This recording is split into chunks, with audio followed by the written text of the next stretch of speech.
Fala galera, sejam todos bem-vindos a mais um episódio do nosso curso de Java 8. E nesta aula nós vamos aprender como funciona a interação interna.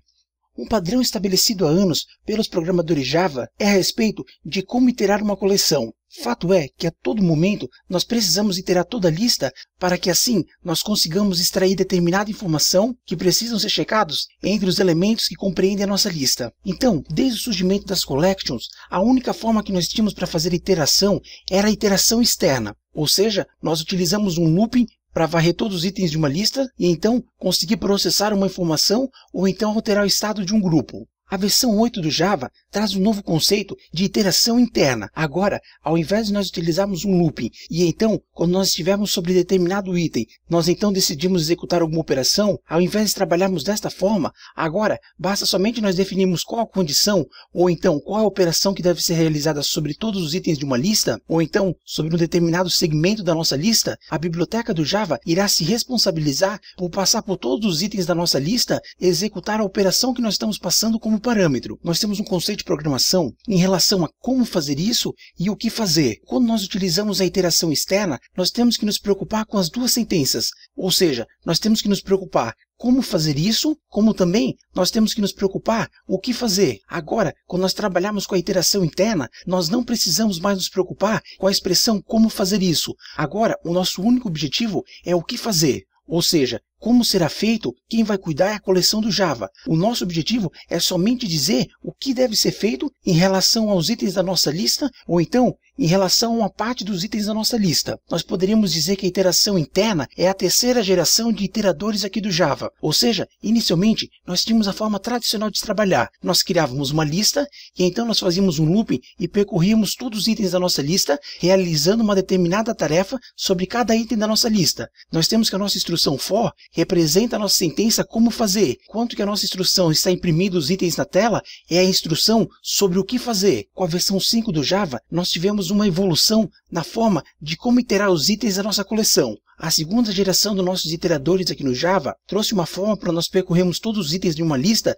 sem a necessidade de nós termos uma variável que funciona como índice e então nós íamos recuperando cada item da nossa lista. Assim, a partir da versão 5 do Java, nós começamos a trabalhar com uma estrutura de looping for um tanto quanto artificial. Isso porque, internamente, nós temos que esse looping é convertido para um outro modelo de programação. Assim, nós temos que a estrutura for each é somente uma forma menos verbosa de nós implementarmos um iterador. Agora, sem dúvida, o maior problema que nós temos, tanto utilizando a estrutura de for tradicional, como também utilizando a estrutura do for each, nós sempre tivemos um problema quando nós precisávamos fazer processamento paralelo. Os processadores dos computadores, tanto os servidores como os computadores pessoais, eles estão vindo com mais de um núcleo. Logo, se nós trabalhamos com uma forma de iteração não paralela, nós temos uma situação onde nós estamos utilizando somente um núcleo do processador, enquanto que nós poderíamos dividir o trabalho em quantos núcleos nós tivéssemos dentro do processador e então enviar uma pequena parte para cada núcleo. Ou seja, dessa forma, dividindo a lista pela quantidade de núcleos que nós temos nos nossos processadores,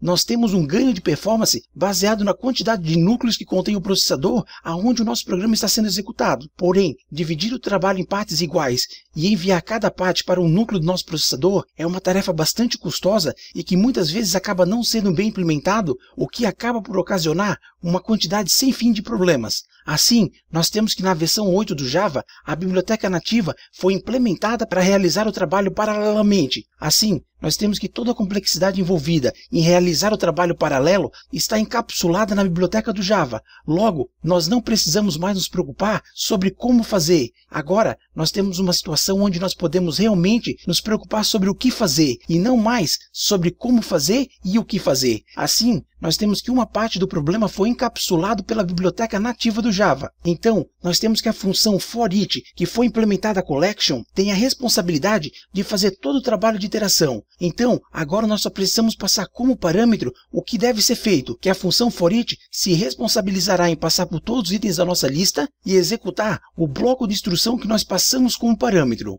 Agora, a única parte negativa que nós temos com a iteração interna é que quando nós começamos a iteração, nós não temos uma forma para finalizar a iteração. Ou seja, nós não temos como utilizar a instrução break para simplesmente sair do looping. Porém, em aulas futuras, nós veremos uma forma para conseguir contornar essa limitação. O mais importante é conseguir entender a diferença da iteração interna para a iteração externa. Ou seja, a iteração interna é uma forma de encapsular como fazer determinada tarefa. Assim, nós temos que a tarefa do programador acaba sendo sobre o que fazer e não mais como fazer. Como nós podemos ver, essa nova forma de trabalhar, além de manter o nosso código mais limpo e conciso, também fará o nosso código ficar mais rápido, como também ser executado de uma forma mais segura. Isso porque nós estamos encapsulando todo um problema. Assim, nós temos que, como em várias partes da programação, nós tratamos mais uma vez de dividir a tarefa e diminuir significativamente a complexidade da mesma. Então é isso aí, pessoal. Nesta aula nós aprendemos sobre iteração interna e também nós começamos a aprender como é fácil trabalhar com processos paralelos aqui na versão 8 do Java. Então é isso aí, vejo vocês na nossa próxima aula. Muito obrigado e até mais. Tchau!